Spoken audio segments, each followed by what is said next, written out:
Welcome, dear friends, to the enchanting world of words, the Millennium Library.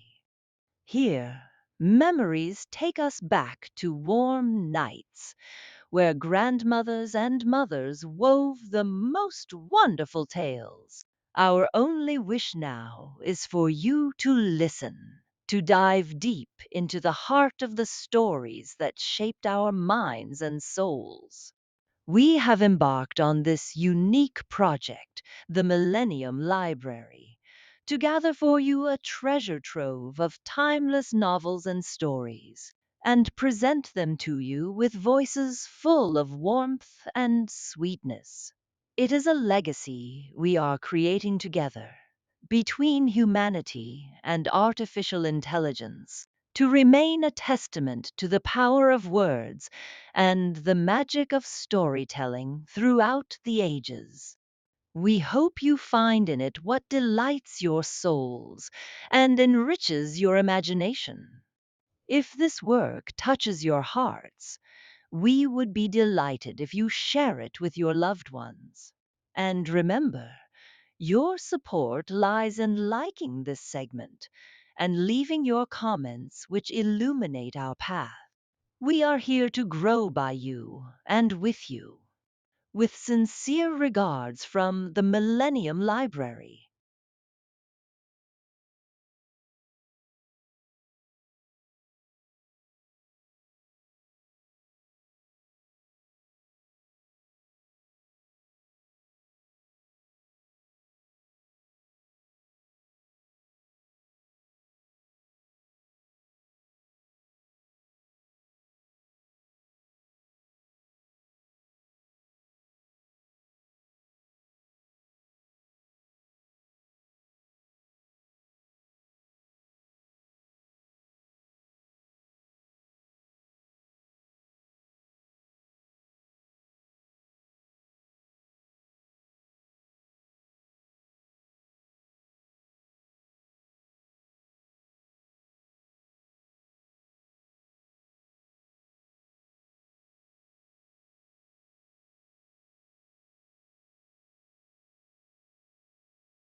The Wonderful Wizard of Oz 7.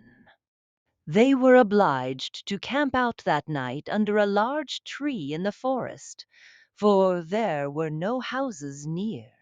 The tree made a good, thick covering to protect them from the dew, and the Tin Woodman chopped a great pile of wood with his axe, and Dorothy built a splendid fire that warmed her and made her feel less lonely. She and Toto ate the last of their bread, and now she did not know what they would do for breakfast. "If you wish," said the Lion, "I will go into the forest and kill a deer for you. You can roast it by the fire, since your tastes are so peculiar that you prefer cooked food, and then you will have a very good breakfast." "Don't, please don't," begged the Tin Woodman. "I should certainly weep if you killed a poor deer, and then my jaws would rust again." But the Lion went away into the forest and found his own supper, and no one ever knew what it was, for he didn't mention it. And the Scarecrow found a tree full of nuts and filled Dorothy's basket with them, so that she would not be hungry for a long time. She thought this was very kind and thoughtful of the Scarecrow, but she laughed heartily at the awkward way in which the poor creature picked up the nuts. His padded hands were so clumsy and the nuts were so small that he dropped almost as many as he put in the basket. But the Scarecrow did not mind how long it took him to fill the basket, for it enabled him to keep away from the fire, as he feared a spark might get into his straw and burn him up.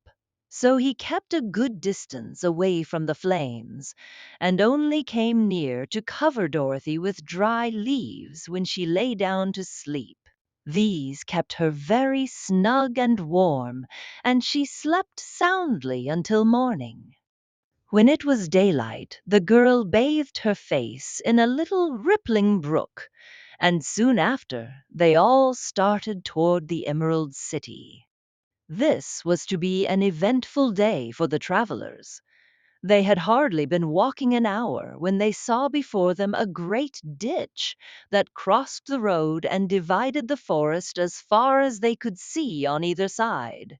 It was a very wide ditch, and when they crept up to the edge and looked into it, they could see it was also very deep, and there were many big, jagged rocks at the bottom. The sides were so steep that none of them could climb down, and for a moment it seemed that their journey must end. "What shall we do?" asked Dorothy despairingly. "I haven't the faintest idea," said the Tin Woodman, and the Lion shook his shaggy mane and looked thoughtful. But the Scarecrow said, "We cannot fly, that is certain. Neither can we climb down into this great ditch. Therefore, if we cannot jump over it, we must stop where we are." "I think I could jump over it," said the Cowardly Lion, after measuring the distance carefully in his mind. "Then we are all right," answered the Scarecrow, "for you can carry us all over on your back, one at a time." "Well, I'll try it," said the Lion. "Who will go first?" "I will," declared the Scarecrow, "for if you found that you could not jump over the gulf, Dorothy would be killed, or the Tin Woodman badly dented on the rocks below. But if I am on your back, it will not matter so much, for the fall would not hurt me at all." "I am terribly afraid of falling, myself," said the Cowardly Lion, "but I suppose there is nothing to do but try it. So get on my back, and we will make the attempt." The Scarecrow sat upon the Lion's back, and the big beast walked to the edge of the gulf and crouched down. "Why don't you run and jump?" asked the Scarecrow. "Because that isn't the way we lions do these things," he replied. Then, giving a great spring, he shot through the air and landed safely on the other side. They were all greatly pleased to see how easily he did it, and after the Scarecrow had got down from his back, the Lion sprang across the ditch again. Dorothy thought she would go next, so she took Toto in her arms and climbed on the Lion's back, holding tightly to his mane with one hand. The next moment it seemed as if she was flying through the air, and then, before she had time to think about it, she was safe on the other side. The Lion went back a third time and got the Tin Woodman, and then they all sat down for a few moments to give the beast a chance to rest, for his great leaps had made his breath short, and he panted like a big dog that has been running too long. They found the forest very thick on this side, and it looked dark and gloomy. After the Lion had rested, they started along the road of yellow brick, silently wondering, each in his own mind, if ever they would come to the end of the woods and reach the bright sunshine again. To add to their discomfort, they soon heard strange noises in the depths of the forest, and the Lion whispered to them that it was in this part of the country that the Kalidahs lived. "What are the Kalidahs?" asked the girl. "They are monstrous beasts, with bodies like bears and heads like tigers," replied the Lion. and with claws so long and sharp that they could tear me in two as easily as I could kill Toto. I'm terribly afraid of the Kalidas." "I'm not surprised that you are," returned Dorothy. "They must be dreadful beasts." The lion was about to reply when suddenly they came to another gulf across the road. But this one was so broad and deep that the lion knew at once he could not leap across it. So they sat down to consider what they should do. And after serious thought, the Scarecrow said, "Here is a great tree standing close to the ditch. If the Tin Woodman can chop it down so that it will fall to the other side, we can walk across it easily." "That is a first-rate idea," said the lion. "One would almost suspect you had brains in your head instead of straw."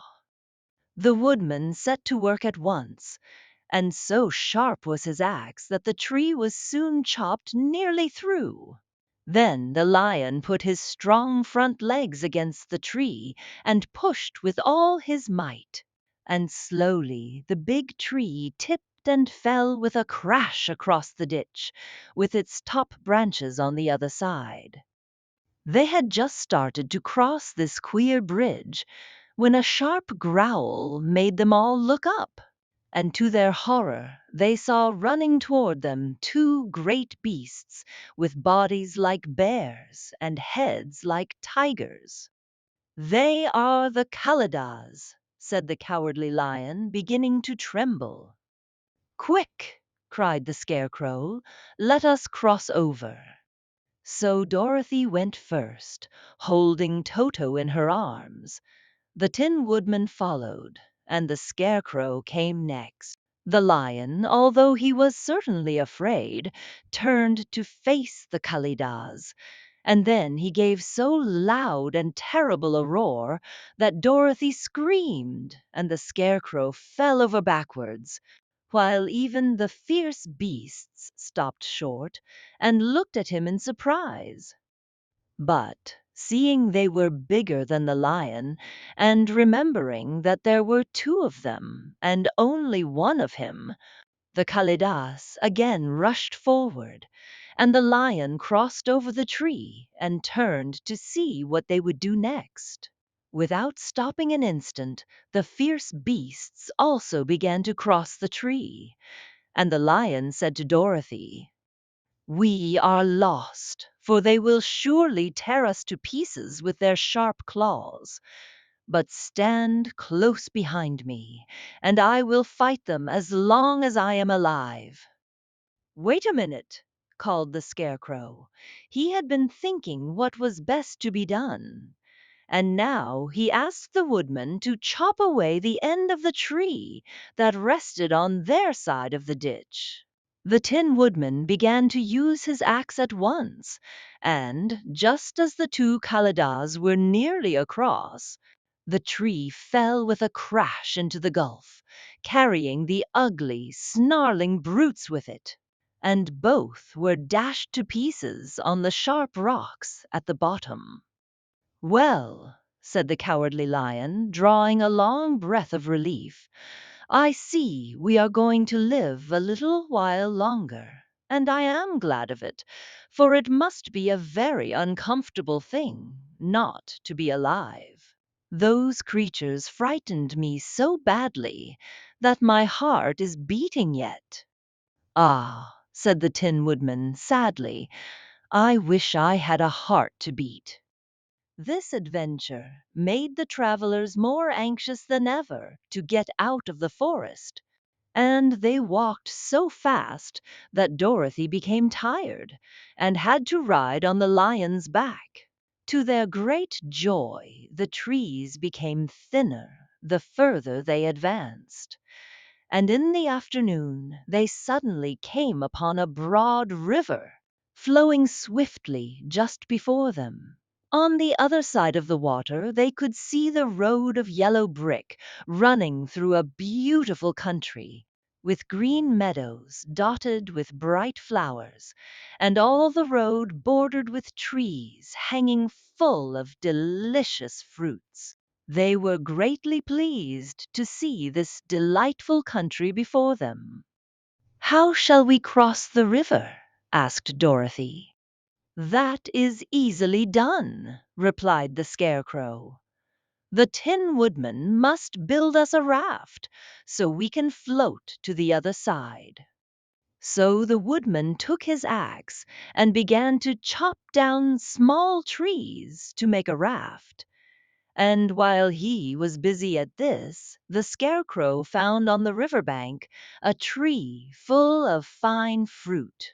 This pleased Dorothy, who had eaten nothing but nuts all day, and she made a hearty meal of the ripe fruit. But it takes time to make a raft, even when one is as industrious and untiring as the Tin Woodman. And when night came, the work was not done.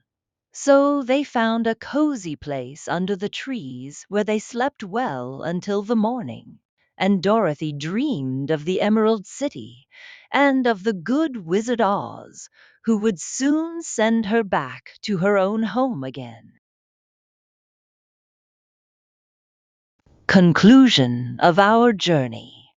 And so we reach the conclusion of our journey for today, within the unending worlds of words and the never folding pages of knowledge. We have spent an enjoyable and beneficial time together within the embrace of Millennium Library, where voices meet tales and a new cultural legacy is forged. We hope you have enjoyed every moment and delved deeply into the dimensions of the story or novel we presented to you. Always remember that this grand edifice, Millennium Library, is the result of a unique collaboration between human creativity and the profound depth of artificial intelligence. Our goal is to enrich your ears and minds with the treasures of world literature and to make knowledge accessible to everyone, while preserving the ownership rights of Millennium Library for this distinctive production.